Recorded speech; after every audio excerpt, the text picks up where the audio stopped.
You've asked me to share what would India look like in 2070, and I feel that's just such a difficult prediction to make, because we know that in the next 50 years, we're likely to witness multiple epoch-shaping global events such as the one we're in the midst of. A lot will change in the world. On one hand, humankind is altering the course of evolution through technology and other means. On the other hand, Mother Earth has her own design for what life on this planet will be. It's rather tough to predict and speculate on the vast unknown. I would instead like to talk about the two certain challenges that we will see in this period, the next 50 years. And that's poverty and climate change. And talk more about what we can do in this decade that will irreversibly determine the course of the next 50 years. First, let's talk about poverty. Amitabh did give us a very good view of what that picture has been like. If you've been following the war on poverty, India has done remarkably well in this millennium, lifting several, in some estimates, 270 million Indians out of poverty right up to the point of the pandemic into the middle class. So we have been a growing middle class. We have strong tailwinds. We are young, we are productive, and we've made very steady investments in education, health, infrastructure, industry, and to Amitabh's point, even democracy. And all of this will pay off in the next 50 years. By several estimates, our population pyramid starts looking more and more in the green zone. On education, the statistic is stark, growing from 18% to 78%. And a really shrinking poverty population in percentage terms. The liberal economic policy, industrial growth have been instrumental in reducing poverty, and that is a trend that will continue. But the really stark dimension on poverty is that the absolute number of poor, even through our last couple of decades of rapid economic growth, has remained flat. In the pandemic, the number of people that slipped back into poverty has grown in excess of 100 million. So that's now putting 350 million Indians below the poverty line. Our vulnerability to absorbing sudden shocks, such as the pandemic, had always been in question, and that continues to remain a vulnerability.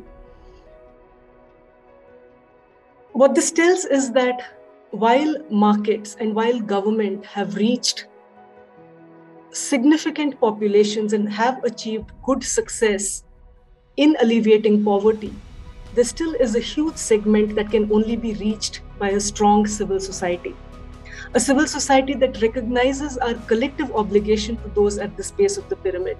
And we have a huge role to play in changing the story of whether the population in poverty in absolute numbers continues to remain flat, or whether indeed in our lifetime we can end poverty through a strong civil society that has the support of the other pillars of civilization, that's government and businesses as well.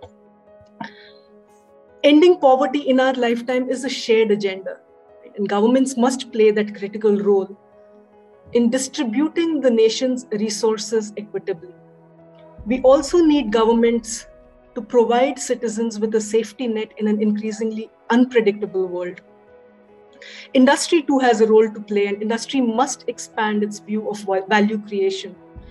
We can no longer run businesses purely focused on short-term economic returns. The new measures of corporate success need to extend to social and environmental returns as well. But most importantly, civil society institutions must take a more prominent role in ensuring that every citizen has the opportunity to benefit from the country's growth story. Every sector of industry has been disrupted by innovation and technology, We need a similar startup energy to solve critical problems of humanity, and not just the lucrative ones. Our investments in the development sector today will determine whether or not you and I live to see a poverty-free India in our lifetime. The second big challenge of our lifetime is climate change, and there the story is less encouraging. A higher carbon footprint is the price we pay for economic prosperity. A lower carbon footprint is also necessary for any economic activity to sustain. This catch-22 has to be disrupted, and like poverty, the sustainability of the planet is also a shared goal. Governments overcoming short-term temptations need to invest in green infrastructure and regulate emissions, curb emissions in a manner that slows down the rate at which the world is heating up. Businesses need to innovate and bring circularity in every aspect, down to reuse and recycling of everything that we produce on this planet. Well, all of that is very well understood. Very little is said about the crucial role that civil society organizations are playing in combating climate change. On the mitigation front, the very single most important strategy to slow down global warming is girls' education. This has the potential of avoiding nearly 85 gigatons of carbon emissions by 2050, by some estimates.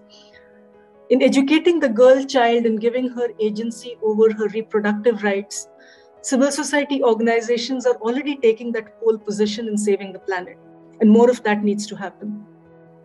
On the adaptive front as well, be it conservation of vulnerable ecological systems, or protection of land rights of indigenous communities, or in promoting sustainable practices and livelihoods like agriculture or fisheries, the social sector has been instrumental in reducing vulnerability, in tackling climate change overall. The investments we're making today in this space are barely scratching the surface. A lot more of this needs to happen if we are to take timely action in a manner that stems climate change and at some point even reverses it. So our work at the NUT Center for Social Innovation, like Devanshi you mentioned, is rooted in the belief that the development sector's biggest challenges, in fact, humanity's biggest challenges, can only be solved if capable, committed problem solvers in large numbers show up and make this their life's work. Then everything else follows. The money flows in, the political will manifests, public attention is garnered, and the support grows, but the talent has to come first. So today, if I'm hopeful for India in 2070, it's largely because millennial India is just so much more socially conscious than, say, my generation was. Young Indians are willing to commit to lives and careers of purpose as early as in their 20s. I had to make the switch in my 40s. But it's just so amazing to see people in their 20s make this choice.